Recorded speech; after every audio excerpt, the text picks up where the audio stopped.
ஓம் ஸ்ரீ குருப்யோ நம. ஸ்ரீ மகாபரிவாஜனம் மகாபரிவாஜனம் மகாபரிவாஜனம். இன்னைக்கு தெய்வத்தின் குரல் பாகம் 5ல் குரு என்ற தலைப்பில் பெரியவா சொல்கிறத மேலே வாசிக்கிறேன். இது பக்கம் 152 ஆரம்பிக்கிறது. இன்றைய தலைப்பு நம் அறிவை மீறிய மகான்களின் போக்கு. மகான்களின் போக்கு, ஈஸ்வரனின் போக்கு நம்முடைய சின்ன புத்திக்கு புரியாது. ஆகையால் நாம் இந்த புத்தியை கொண்டு முடிவு பண்ணி அபச்சாரத்துக்கு ஆளாகிவிடக்கூடாது. நம் புத்திக்கும் புரிகிற மாதிரி சிலவற்றுக்கு கதை புராணங்களில் பெரியவர்கள் காரணம் காட்டியிருக்கிறார்கள். அவற்றை நம்பி எடுத்துக்கொள்ள வேண்டும். சுந்தரமூர்த்தி பறவை, சங்கிலி ஆகியவர்களிடம் பிரேமையா இருந்தார் என்பதால் சட்டென்று அவரை பற்றி கண்ணாபினா என்று நினைத்துவிடக்கூடாது. அவர்கள் அந்நிய ஜாதி, அதிலும் ஒருத்தி போகப்படாத திருவை வீட்டைச் சேர்ந்தவள் என்பதால் அவர்களையும் குறைவாக நினைத்துவிடக்கூடாது. பறவை நாச்சியார், சங்கிலி நாச்சியார் என்று அவர்களை நிரம்ப மரியாதை கொடுத்தே தொன்று தொட்டு சொல்லி வருவதிலிருந்து அவர்கள் எத்தனை உயர்ந்த சீலமும் பக்தியும் உள்ளவர்களாய் இருந்திருக்க வேண்டும் என்று புரிந்து கொள்ளலாம். அவர்கள் யார்? சுந்தரமூர்த்தி யார்? சாஸ்திரோத்தமாக அவர் கல்யாணம் பண்ணிக்கொள்ள போனபோது விருத்த வீதியராக ஓலையை காட்டி அவரை தன் அடிமை என்று ரூபித்து அவர் கிரகஸ்தாசிரம் போகாமல் தடுத்த ஈஸ்வரனே அப்புறம் அவரை இந்த பெண்களிடம் சேர்த்து வைப்பானேன்? அதற்காக போகப்படாத இடத்துக்கு தானே தூது போவானேன் என்பதற்கெல்லாம் பெரிய புராணத்தின் ஆரம்பத்திலேயே பதில் இருக்கிறது. சுந்தரமூர்த்தி பூலோகத்தில் பிறப்பதற்கு முன்பு கைலாசத்தில் ஈஸ்வரனுக்கு நெருங்கிய பார்ஷதராக, அதாவது கிங்கரராக இருந்தவர். அப்பொழுது பறவை நாச்சியாரும் சங்கிலி நாச்சியாரும் அம்பாளுக்கு சகிகளாக இருந்தனர். ஒரு நாள் அவர்கள் 2 பேரையும் சுந்தரர், அப்பொழுது ஆளாள சுந்தரர் என்று அவருக்கு பெயர், அவர்களை நந்தவனத்தில் பார்த்தார். பரஸ்பரம் அவர்களுக்குள் பிரேமை ஏற்பட்டு விட்டது. கைலாசத்தில் இந்த மாதிரி காதல் கீதல் என்று நடப்பது ரொம்ப தப்பு என்றுதான் ஈஸ்வரன் அவர்களை பூலோகத்தில் பிறக்கும்படி சபித்து அதிலேயே கருணையோடு அந்த ஜென்மாவில் அவர்கள் தங்கள் ஆசையையும் பூர்த்தி செய்து கொள்ளட்டும் என்று அனுகிரகம் பண்ணினான். இம்மாதிரி நமக்கு விசித்திரமாக ஒவ்வாததாக தோன்றுகிற பலவற்றுக்கும் காரணம் புராணங்களில் கொடுத்திருக்கிறது. நாம் தான் அவசரப்பட்டு ஒன்றையும் பார்க்காமல் கிரிட்டிசைஸ் பண்ண ஆரம்பித்து விடுகிறோம். சிலவற்றுக்கு காரணம் சொல்லியிருப்பதிலிருந்தே சொல்லாமல் விட்டவற்றுக்கும் ஏதாவது காரணம் இருக்க வேண்டும் என்று புரிந்து கொள்வதுதான் முறை.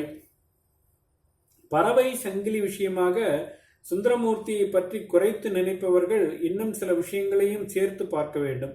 பத்னி என்று ஒரு கன்னிகைக்கு அவர் சாஸ்திரோத்தமாக தாலி கட்டி தாம்பத்தியம் ஆரம்பிக்கவிருந்த சமயத்தில்தான் ஈஸ்வரன் அவரை இழுத்தான். அவரும் உடனே அவனுக்கு மீளா அடிமை என்று சொல்லிக்கொண்டு குடும்ப வாழ்க்கையை துச்சமாக தள்ளிவிட்டு கோவிலாக சுற்ற புறப்பட்டு விட்டார்.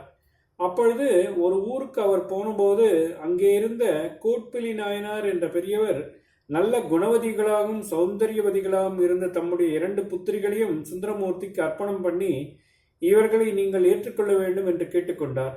சிங்கடி, வனப்பகை என்ற அந்த பெண்களையும் அந்த பெண்களும் அவரை நமஸ்கரித்தார்கள். அப்பொழுது சுந்தரர் பரமசுத்தமான மனசோடு இவர்களை என் புத்திரிகளாக ஏற்றுக்கொள்கிறேன் என்று சொன்னார். இதற்கு அகச்சான்றாக அவ்வூரிலே பாடிய பதிகத்தில் தம்மை சிங்கடியப்பன் என்றே சொல்லிக் கொள்கிறார். இன்னொரு ஆங்கிளில் சொல்கிறேன். மகான்களுடைய சரித்திரம், வாழ்க்கை வரலாறு என்பதில் வெளியிலே நடக்கிற சம்பவங்களை பார்க்கிறோம். அந்த சம்பவங்கள் அவர்கள் மனசை எப்படி தொட்டதா தொடாமலே இருந்ததா என்றும் பார்க்கிறோம். ஆனால் இதற்கெல்லாம் உள்ளே அவர்களுடைய ஹிருதய அந்தரங்கம் எப்படி இருந்தது என்று தெரிந்தால்தான் அவர்களுடைய உண்மையான பெருமை தெரியும். அது இந்த வெளிவாழ்க்கையில் தெரியாது. தெரிந்தாலும் கொஞ்சம் ஏதோ லேசாகத்தான் தெரியும். பின்னே அவர்களுடைய அந்தரங்கம் உயர்நிலையான பண்பு எதிலே தெரியும் என்றால், அவர்கள் தங்களுடைய அந்தராத்மாவிலிருந்து பொங்கி வருவதாக அருள் வேகத்தில் எழுதி வைத்திருக்கிறார்களே, அந்த நூல்களில் பாடி வைத்திருக்கிறார்களே, அந்த பாட்டுக்களில் தான் தெரியும். சுந்தரமூர்த்தி சுவாமிகளுடைய வெளிவாழ்க்கை எப்படி வேணுமானாலும் இருக்கட்டும், அவருடைய உள் மனச அந்தரங்கம் எப்படி இருந்தது என்றால் அதற்கு அவருடைய பாடல்களைத்தான் பார்க்க வேண்டும்.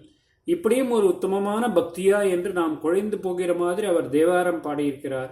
எத்தனையோ நூற்றாண்டுகளாக எத்தனையோ தலைமுறைகளை இப்படி குழைத்து வருகிறவர் பரம பக்த சிகாமணியாகத்தான் இருக்க வேண்டும் என்று நாம் புரிந்து கொள்ளாவிட்டால் நம்மை விட அசடு இல்லை என்றே அர்த்தம். அன்னே உன்னை இல்லாமல் இனி யாரை நினைக்கேனே, அத்தா உனக்காளாய் உனை நான் மறக்கினும் சொல்லும் நான் நமச்சிவாயவே என்று இப்படி அநேகம் தம்முடைய கருங்கல் மனசையும் நெகிழ செய்கிற மாதிரி பாடி வைத்திருப்பவரை பற்றி அபச்சாரமாக நினைத்துவிடப்படாது. ஈஸ்வரனையே ஏவினார் ஏசினார் என்றால் அதுவும் அவன் எவ்வளவு சௌலபியன் என்று காட்டுவதற்குத்தான்.